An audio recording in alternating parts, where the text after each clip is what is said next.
এবং আপনাদের সকলের থেকে অনেক অনেক অনেক অনেক অনেক ভালোবাসা আমরা পেয়েছি।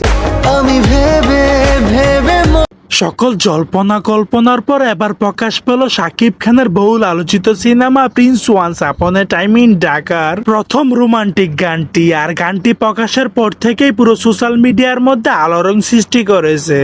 তোমারি মায়াতে রোমান্টিক গানের মধ্যে শাকিব খান এবং জ্যোতিময় গণ্ডকে খুবই অসাধারণ লাগছে। আর এবার শাকিব খানের এই গান নিয়ে মুখ খুলেছেন ওপার বাংলার জনপ্রিয় অভিনেত্রী বরবাদ খ্যাত ইদিকা পাল। তিনি সাক্ষাৎকারের মধ্যে জানিয়েছেন শাকিব খানের প্রিন্সের এই রোমান্টিক গানটি খুবই বাজে হয়েছে। দেখি মন ভরে না।